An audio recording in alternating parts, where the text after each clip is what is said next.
जिन, चुड़ैल, भूत और घोस्ट, इन सब के बारे में हम बचपन से सुनते आ रहे हैं। आज एक ऐसा वाक़या जो ख़ुद मेरे साथ पेश आया। आज से तकरीबन 5 साल पहले मैं अपने दोस्त से ड्राइविंग सीखा करता था। मुझे शुरू से ड्राइविंग का बहुत शौक़ था, कार ड्राइविंग का। तो हम रोज़ 5 बजे मामूल के मुताबिक ड्राइविंग के लिए चले जाते। रोज़ मेरी क्लास होती ड्राइविंग की। एक दिन हम लेट हो गए तो हमने सोचा कि क्यों ना 8 बजे चलेंगे, लेकिन क्लास मिस नहीं करनी, जो मर्ज़ी हो जाए। तो हमारे यहाँ मीरपुर में एक इलाका है न्यू सिटी, हम वहाँ पे जाया करते थे। वहाँ पे इसलिए क्योंकि वहाँ पे रश बहुत कम रहता था और नया ड्राइवर बड़ी आसानी से वहाँ पे ड्राइविंग सीख लेता है, तो इस वजह से हम वहाँ पे जाया करते थे। खैर, गाड़ी निकाली और हम वहाँ पे चल पड़े। न्यू सिटी एंटर होने के बाद रेहान को कोई फ़ोन कॉल आया और वो फ़ोन कॉल में बिज़ी हो गया। और वहाँ के रास्तों से उस टाइम इतना मुझे उन रास्तों का इल्म नहीं था कि कौन सा रास्ता कहाँ से निकलेगा और कौन सा रास्ता किस तरफ को जाता है। मैंने रेहान से पूछा कि यार किस तरफ जाना है, तो उसने बोला कि जिधर रोड जा रही है जाने दो, आज खुले दिल से चलाओ। यानी अक्सर उस्ताद कह देता है ना, आज जिस तरह तुम्हारी मर्ज़ी है उस तरह करो। तो मेरे उस्ताद जी ने मुझे इजाज़त दी और मैं चलता गया। तो फिर एक जगह ऐसी आई, सर्दियों की रातें थी, अंधेरा बहुत होता था। तो एक जगह ऐसी आई कि जहाँ पे कुछ कदम और चलो तो खाई आ जाती है, यानी कि ऐसे मुकाम पे मैं गाड़ी लेके चला गया। लेकिन जब मैंने वो देखा तो मैंने दूर ही ब्रेक लगा ली। अब रेहान ने भी वो देखा तो उसने फ़ोन बंद कर दिया। रेहान कहता है कि यार ज़िशान, आप ऐसा करें कि ड्राइविंग सीट से उतर के दूसरी सीट पे आएँ ताकि मैं रिवर्स कर सकूं। और क्योंकि मुझे रिवर्स करना नहीं आता था, अभी मैं लर्निंग प्रोसीजर में था, लर्निंग प्रोसेस चल रहा था मेरा, तो हमने सीट स्विच कर ली।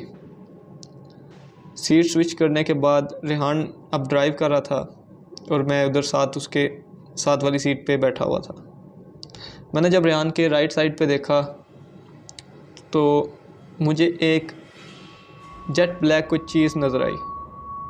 उससे पहले मैं बताना भूल गया, उससे पहले ये बताना चाहता था कि उस जगह पे जहाँ पे मैंने गाड़ी रोकी, उस तरफ हमारी गाड़ी की बैक साइड पे 3 रूम्स थे, 3 या 4, ये याद नहीं, 3 रूम थे, 1 2 3 इस तरह करके।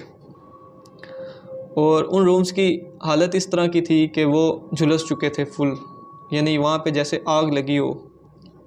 तो दरवाज़े लोहे के दरवाजे थे मज़बूत और तालों को जंग वगैरह लगा हुआ था। तो जब मैं गाड़ी उस तरफ लेके जा रहा था, मैंने उन रूम्स को तभी नोट कर लिया था। आगे खाई थी तो मैंने गाड़ी थोड़ी सी इस तरफ मोड़ ली। फिर रेहान आया, सीट स्विच हुई वगैरह वगैरह। तो उसके बाद खैर रेहान रिवर्स करने लगा तो मैंने रेहान के मिरर में देखा, डोर के मिरर में, कि कुछ जेट ब्लैक चीज़ है और वो आहिस्ता आहिस्ता करके, छोटी, ये बच्चे के साइज़ की थी पहले, फिर आहिस्ता आहिस्ता करके बड़ी होती जा रही है। मैं खौफ में मुब्तला हो गया, यानी मेरे दिल में और दिमाग में खौफ छा गया। मैंने रेहान को बोला कि यार गाड़ी निकालो और साइड पे नहीं तुमने देखना, बाहर नहीं देखना। रेहान ने पूछा क्यों, बाहर क्या है, ऐसा क्या देख लिया तुमने? मैंने कहा कुछ नहीं, बस बाहर नहीं तुमने देखना। मुझे यह था कि यार ये बंदा ड्राइवर है, इसने वो चीज़ देख ली तो ये भी डर जाएगा बहुत ज़्यादा। तो अब रेहान रिवर्स करने की कोशिश कर रहा है, गाड़ी रिवर्स ही नहीं हो रही, ऐसे जैसे गाड़ी को कोई आगे की तरफ पुश कर रहा हो या किसी ने पकड़ा हो, रिवर्स नहीं हो रही थी गाड़ी।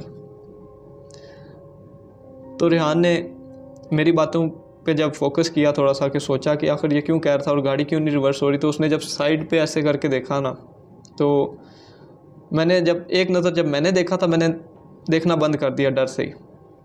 जब रेहान ने देखा तो मैंने भी फिर उस तरफ देखा। जब हम दोनों ने देखा तो वो एक चीज़ नहीं थी, वो इस तरह करते करते 4-5 चीज़ें जेट ब्लैक फुल अंधेरे में, वो फुल अंधेरे में नज़र आ रही थी चीज़ें। यानी कि एक तो अंधेरे का होता है ना कालापन, उनका एक अलग से, उनकी कोई अलग से ब्लैकनेस थी, कोई ऐसा काला रंग था उनका जो अंधेरे में भी नज़र आ रहा था। अब रेहान और मैं दोनों बहुत ज़्यादा खौफज़दा थे। रेहान ने किया क्या कि फुल स्पीड में, मतलब कि पैडल पे